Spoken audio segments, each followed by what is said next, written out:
ऐसे ही आगे जब समय आएगा, साधु क्या है और भजन क्या है और भगवत प्राप्ति क्या है, ये धीरे धीरे, ये ना सुनने को मिलेगा, ना समझने को मिलेगा, ना चलने का उत्साह होगा। अभी सुन तो रहे हो आप कृपा करके, अभी आपके हृदय में बचा है आध्यात्मिक बल, जिससे आप चलने के लिए तो सोच रहे।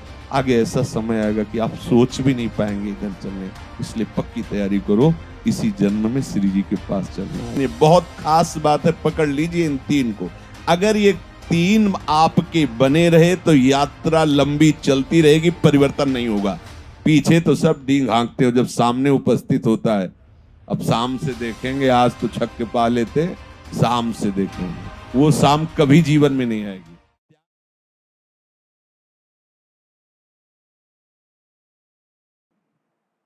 जिसका अंतिम जन्म होता है, उसके प्राणों का पोषण भगवान नाम और भगवत चरित्र से होता है।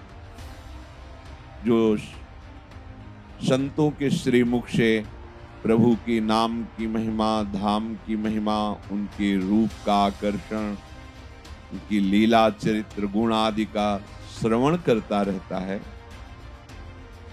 उसके हृदय में शरीर, शरीर के भोग और शरीर के संबंधी इन तीनों रागों से धीरे धीरे वैराग्य होता है। एकदम नहीं, वो जो एकदम वो दिखावा होता है, वो एकदम मरकट वैराग्य से कहते हैं, 1 मिनट में धारण किया, दूसरे पल में उतार दिया। ऐसा क्रमशः धीरे धीरे शरीर, शरीर के भोग और शरीर संबंधी रिश्ते नाते, इनका ये राग का त्याग। ध्यान से सुन लीजिए, अगर इन तीन के राग का त्याग नहीं हुआ तो त्रिगुणात्मिका माया का जाल तुम्हें स्वतंत्र नहीं होने देगा। किसी न किसी व्यक्ति, वस्तु, स्थान की परतंत्रता तुम्हारे चित्त को घसीटती रहेगी। ये चित्त का बलात् आकर्षण हमारी स्वीकृति से होता है। जब हम अपनी स्वरूप विस्मृति से शरीर को स्वीकार कर लेते हैं, शरीर स्वीकृति से भोगों में सुख ढूंढते हैं, शरीर स्वीकृति से शरीर संबंधियों को अपना मानते हैं, तब समझ लेना चाहिए कि हमारे ऊपर बहुत बड़ा माया का जाल ऐसा कस करके बंधा हुआ है कि मैं कैसे मुक्त हो पाऊं। इसी से संत समागम की बड़ी महिमा का वर्णन स्वयं श्री भगवान ने शास्त्रों में, ऋषियों ने किया है। क्योंकि सत्संग एक ऐसी महान भागवतिक शक्ति से युक्त होता है जो हजारों वर्ष तपस्या से राग क्षीण नहीं होता, वो एक पल में क्षीण हो जाता है। यह आश्चर्य की बात है। भगवत तत्व के ज्ञाता या भगवत चरणारविंद के प्रेमी महात्मा का संग एक पल में वो वस्तु दे देता है जो हजारों वर्ष तपस्या से नहीं पूर्ण होती। समस्त शास्त्र सत्संग की बड़ी महिमा गाते हैं, कारण इसी सीधे मैं पर चोट सत्संग करता है। पर भगवत प्रेमी महात्मा का मिलना महत्संगस्तु दुर्लभ हो, बड़ा दुर्गम है। भगवत कृपा का साक्षात स्वरूप है कोई भगवत तत्व का ज्ञाता या भगवत प्रेमी महात्मा का मिल जाना। महात्मा का वेश धारण करना, शास्त्र की बातें याद करके दूसरों को सुनाकर उनसे भोग वस्तु, मान और कीर्ति प्राप्त करना, ये महात्मा का लक्षण नहीं। इसी को दंभ कहते हैं।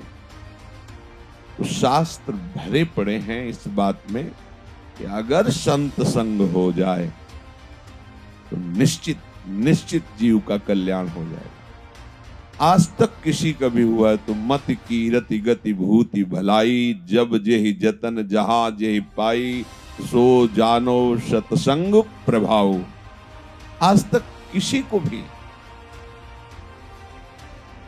मति गति कीर्ति विभूति कुछ भी प्राप्त हुआ है तो उसके मूल में संत कृपा विराजमान है। कहते धन नगरी धन देश, धनपुर पट्टन गांव, जहां साधु जन उपजियो, ताकि बलि बलि जाऊं।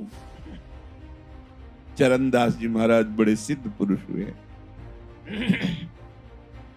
वो कह रहे हैं उस देश को प्रणाम है। इसीलिए भारत देश की महिमा वर्णन है शास्त्रों में भी, महाभारत में भी और भी। ये भारत विश्व का मुकुटमणि है, जहां भगवान का भी अवतार होता है और भक्त का भी अवतार होता है। ऐसे ऐसे भक्त कहीं भी देखो, जहां भी कुछ भक्ति का लक्षण है तो किसी भारतवासी के वहां चरण पधारे हैं। कहीं देश विदेश कहीं भी करोड़ों अनुयायी महात्मा बुद्ध के हैं। देश विदेशों में करोड़ों अनुयायी जो हमारी भाषा भी नहीं समझते, हमारे सनातन धर्म को भी नहीं समझते, वो भी महात्मा बुद्ध को मानते हैं। देख लीजिए, भारत धन नगरी धन देश है।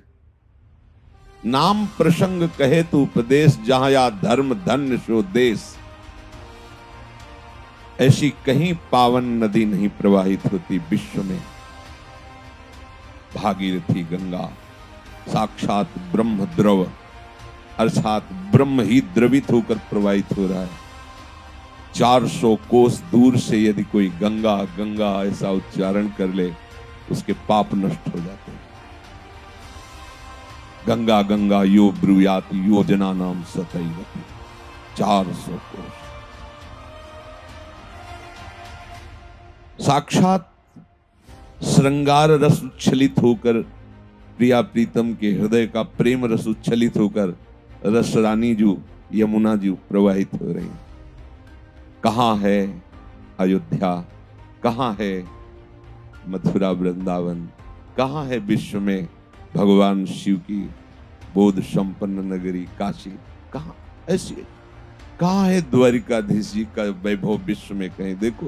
भारत ऐसे ऐसे महापुरुष प्रकट हुए हैं। अगर एक चला गया है भारत से तो लाखों को कृष्ण में बना दिया। ये जिनको पता भी नहीं कि नाम जब क्या होता है, केवल पशुवत आचरण, पशुवत आचरण उसे ही कहते हैं जो निद्रा भय आहार मैथुन आदि में ही केवल स्थित है। उनके भी हृदय में ऐसा प्रभाव एक भारतवासी का, झोली हाथ में हो गई, चोटी रखा ली, धोती पहनने लगे और कृष्ण कृष्ण बोलने लगे। जो अत्यंत दुर्लभ भगवत नाम है उनकी जिह्वा में आने लगा। भारत धन्य है जहां ऐसे महापुरुष प्रकट हुए हैं और हैं और होते रहे। चाहे जितना कलयुग बढ़े, ये खेती है, भारत संतों की खेती है। यहाँ एक से एक महापुरुष प्रकट हुए हैं। भरा हुआ इतिहास है। कोई जैसे भगवान की लीलाओं का पार नहीं पा सकता, ऐसे भक्तों की लीलाओं का पार नहीं पा सकता। सतरति सतरति सा लोकांतारयति। भगवान के स्मरण में जो मस्त हैं, जिन्होंने शरीर और शरीर के भोग और शरीर के संबंधियों का राग त्याग दिया है, वो आप तरे और तारें परा। संपूर्ण संसार को तारने की उनमें सामर्थ्य है। स्वयं तर जाते हैं और लोकांश तारयति, वो लोक के लोक तार सकते हैं, पर तार क्यों नहीं पाते? सामर्थ्य तो है, तार इसलिए नहीं पाते कि उनकी आज्ञा का पालन जब तक आप नहीं करेंगे तब तक उनका प्रभाव आपके ऊपर नहीं पड़ेगा। ये नियम है। आरत और अधिकारी जब पावें, गूढ़ो तत्व न साधु दुरावें। आर्त हो, दैन्य और अधिकारी भगवत प्राप्ति की चाह, भगवत मिलन की चाह, संसार के दुखों से छूटने की चाह, तो संत वचन का चमत्कार प्रकट हो जाता है। संतों के चरणों में एक चमत्कार है। उनकी चरण तलवे की रज में संपूर्ण राग के नाश की शक्ति छिपी हुई है। ये बड़ी महिमा की बात है। जो गुरु चरण रेणु अनुरागी, ते लोकहूं बेदहूं बड़भागी। जे गुरु चरण रेणु सिर धरहि, ते जन सकल विभव बस करहि। जो भगवत प्रेमी महात्माओं की चरण रज का सेवन करते हैं, तो सीधे ये जो मैं है शरीर में, और सुख बुद्धि है भोगों में, और अपनापन है शरीर संबंधियों में, तीनों समिट जाते हैं। मैं, सुख बुद्धि और अपनापन, ये सीधे प्रभु के चरणों में समर्पित हो जाते, सीधे बिना किसी अन्य साधन के। यह है संत का चमत्कार। रोज प्रायः सत्संग में शब्द आता ही है, शरीर, शरीर के भोग और शरीर के रिश्ते नाते। तीन पर जब तक आप विवेक का कुल्हाड़ नहीं चलाएंगे, तब तक परमार्थिक उन्नति नहीं नहीं नहीं। दूरादपास्य स्वजनान, आचार्य चरण कह रहे, सने संबंधियों के राग से दूर। सुखमर्थ कोटिम, ऐश्वर्य भोग से दूर। सर्वेषु साधन वरेश चिरम निराशा। अहम भरी तपस्या साधना व्रत नियम आदि से भी दूर। एकमात्र दैन्य भाव से महारानी श्री किशोरी जी के चरणों का आश्रय। हो गई बात। और शरीर का राग, भोगों में सुख बुद्धि और शरीर संबंधियों पर विशेष अपनापन, तो आप 1000 वर्ष बैठे रहो सत्संग में, कोई लाभ नहीं मिलने वाला। कोई लाभ का तात्पर्य आपका परिवर्तन नहीं होगा। क्यों? क्योंकि आप परिवर्तन करना नहीं चाहते, इसलिए नहीं होगा। महासंगस तो दुर्लभ हो, लेकिन अगम्य हो। पास बैठ करके भी आप, यदि आपके हृदय में लालसा जग जाए सत्संग से, तो ये तीनों छूट जाएंगे। बिना इन तीनों के छूटे, शरीर का राग, शरीर के संबंध भोगों में सुख बुद्धि, और शरीर के रिश्ते नातेदारों में अपनापन। ये बहुत खास बात है, पकड़ लीजिए इन तीन को। अगर ये तीन आपके बने रहे तो यात्रा लंबी चलती रहेगी, परिवर्तन नहीं होगा। और अगर ये तीन का आप गुरु प्रताप से राग त्याग करने की बात समझ में आ जाए, तो जो हजारों वर्षों में परिवर्तन नहीं होता, वो एक घड़ी में हो जाएगा। अपने को प्रभु की प्राप्ति के लिए जो भेंट देनी है, वो यही देनी है। क्या? अपने शरीर का समर्पण, अपने शरीर संबंधी भोगों का समर्पण, अपने रिश्ते नातों का समर्पण। आप एक ही नाता है, केवल प्रभु के संबंध से। नाते नेह राम के मनियत, नहीं तो नहीं। उपासक जो सत्संगी है, मीठा बचन उचारिए, नवता सब सु बोल। हृदय माहि विचार के, तब मुख बाहर खोल। मृदु वचन बोलना सीखो। अगर वाणी से किसी के भी हृदय में क्षोभ पहुंचता है, तो ऐसी वाणी मत बोलो। वाणी ऐसी बोलिए मन का। सत्संग तुम्हारे ऊपर असर तब करेगा, पहले आप सुधार कीजिए।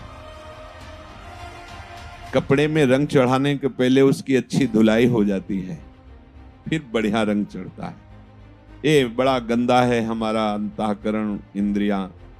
तो हमें शुरुआत करनी है वाणी से। परुख वचन, सेवक जी भी महाराज कह रहे हैं, परुख वचन कबहु न कहे। नियम लीजिए, किसी को दुख देने वाले वचन नहीं बोलेंगे। नवता सबसु बोल, दैन्य होकर। तभी अंदर जो छुपा हुआ ठाकुर सबके हृदय में, वो प्रकाशित होने लगेगा। जब देखेगा ना कि आप पद्धति से चल रहे, दैन्य भाव से चल रहे, तो मुस्कुराने लगेगा। फिर ये रूप अंतर ध्यान हो जाएंगे, वही दिखाएगा दूसरा नहीं। कोई भी बात बोलने के पहले हृदय में विचार कर लीजिए कि कहीं ये किसी की निंदास्पद बात तो नहीं, इसमें दोष दृष्टि तो नहीं किसी की, इसमें किसी को दुख पहुंचने वाली बात तो नहीं है। ये तीन बातें देख लो। किसी को दुख पहुंचने वाली बात तो नहीं बोलने जा रहा हूं, इसमें किसी का दोष दर्शन करके बात तो नहीं बोल रहा हूं, किसी की निंदा तो नहीं कर रहा हूं। अगर ऐसा आप, तो वाणी बहुत अपराध करती है। सबसे ज्यादा पाप वाणी से होते हैं। वाणी को अपने लोगों ने शासन से बिल्कुल मुक्त कर दिया है। जो मन में आवे सो बोलो, जैसे मन में आवे वैसे बोलो। नहीं, वाणी एक अमूल है, जो कोई बोले जानी, हे तराजू तौल के तब मुख बाहर आनी। बहुत संभाल कर भजन करने वाले उपासक को वाणी पर विशेष ध्यान देना चाहिए। श्री चरणदास जी कह रहे हैं, बिना स्वाद ही खाइए राम भजन के हेतु, चरणदास कहे सूरमा, ऐसे जीतो खेतु। इस संसार रूपी रणभूमि पर यदि विजय प्राप्त करना है तो स्वाद रहित भोजन करने का अभ्यास करो। देखो, ये जो चटोरापन जवान में बैठ गया है, आप इच्छा मत कीजिए। आपके भरण पोषण करने वाले प्रभु हैं। कभी वो स्वादिष्ट पदार्थ मिल रहा है तो बिना स्वाद बुद्धि के भगवत प्रसाद रूप पाली। कभी रूखा सूखा मिल रहा है, उसे पाली। अगर आपको ही बनाना है और भोग लगाना है तो ध्यान रखना है कि जिससे एक श्री जी को तो अब हलवा खीर ये आप सच्ची मानिए श्री जी ये सब नहीं पाती है। ये तो हमारे लिए आवश्यक है, पांचभौतिक शरीर के पोषण के लिए तो उसका भोग लगता है, क्योंकि प्रभु को पवाए बिना तो वो ऐसे दर्शन कराते हैं। श्री जी और लालजू जो पाते हैं वो केवल प्रेम भोगता है, केवल प्रेम, दूसरा वो पान नहीं करते। हमारे प्रियालाल ये प्रेम स्वरूप है और ये प्रेम की ही क्रीड़ा करते हैं और ये प्रेम का ही भोग लगाते हैं। तो प्रेम तो जल से भी युक्त होकर के दिया जा सकता है। जो भी आप वो प्रेम से युक्त होकर दो, हमारे प्रभु पाएंगे। प्रभु पदार्थ नहीं पाते, प्रभु उसमें प्रेम जो उपासक का होता है वो प्रभु पाते हैं।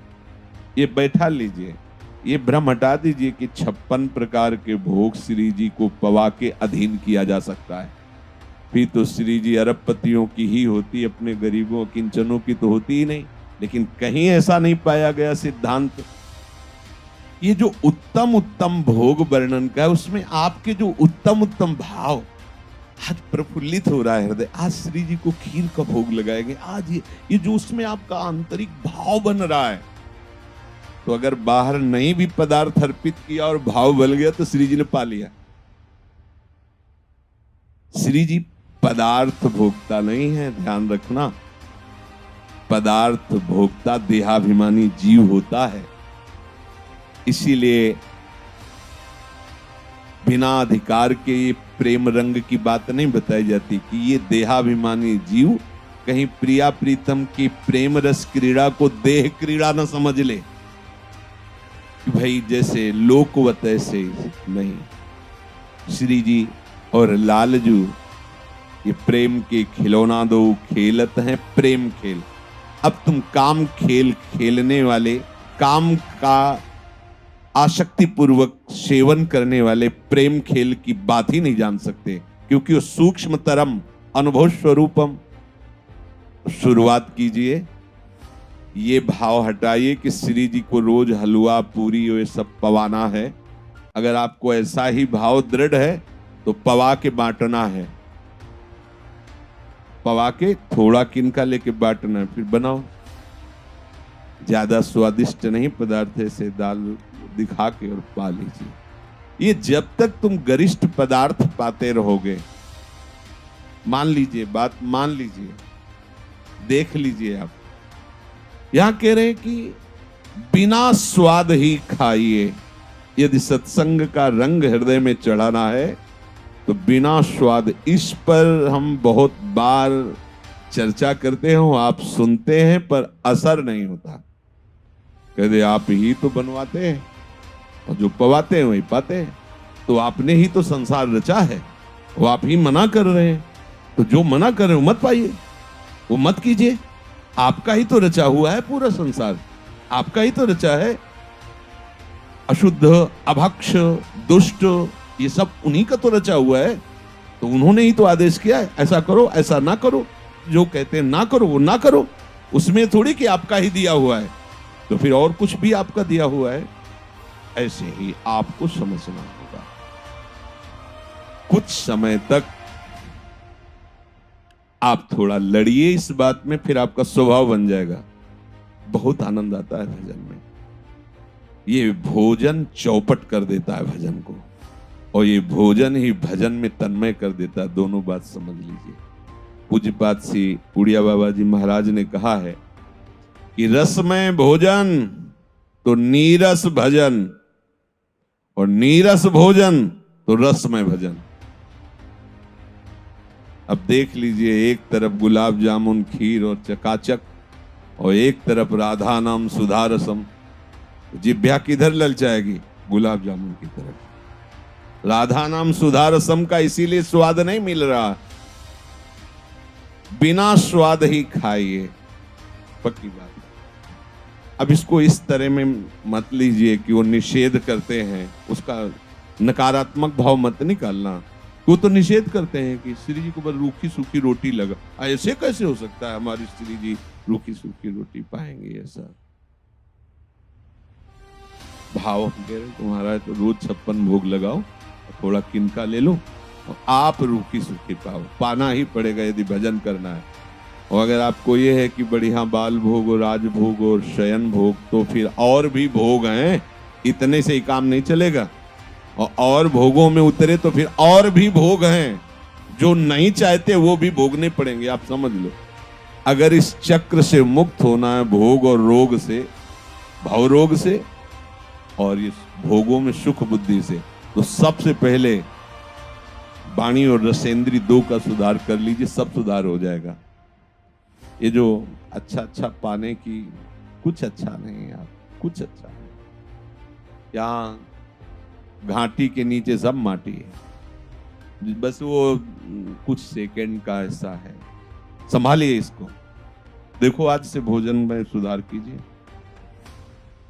एक खान पान की सामग्री, वो यद्यपि तो कहना ही एक असफलता है, क्योंकि हम कैसे कहें कि आप दूध सही लीजिए, घी सही लीजिए, सब्जी अधिक लीजिए, दाल, मूंग की दाल को पानी में डाल के धो तो उसमें हरापन छूटता है। बलिहारी कलयुग की मूंग की दाल को भी रंग दिया गया, उसको भी रंगा जा रहा है।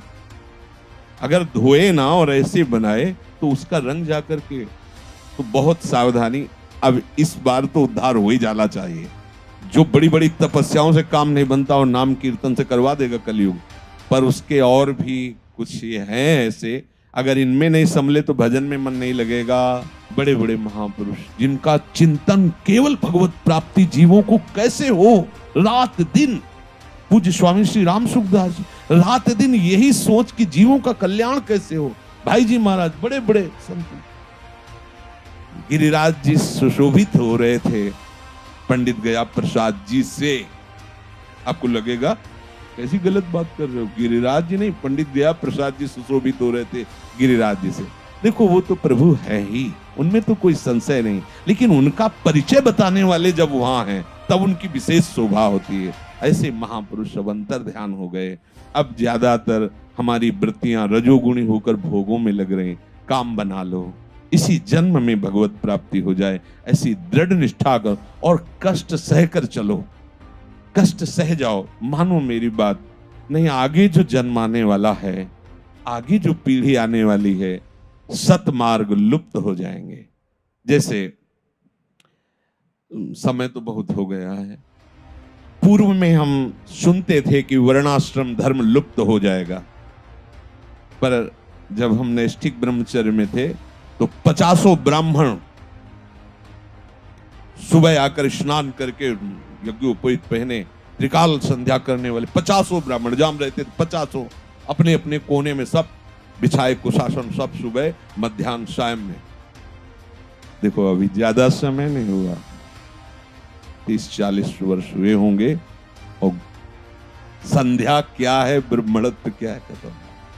ऐसे ही आगे जब समय आएगा, साधु क्या है और भजन क्या है और भगवत प्राप्ति क्या है, ये धीरे धीरे ये न सुनने को मिलेगा, न समझने को मिलेगा, न चलने का उत्साह होगा। अभी सुन तो रहे हो आप कृपा करके, सुनने को तो मिल रहा है। अभी आपके हृदय में बचा है आध्यात्मिक बल, जिससे आप चलने के लिए तो सोच रहे। आगे ऐसा समय आएगा कि आप सोच भी नहीं पाएंगे इधर चलने। इसलिए पक्की तैयारी करो, इसी जन्म में श्री जी के पास चलना। राधा वल्लभ लाल।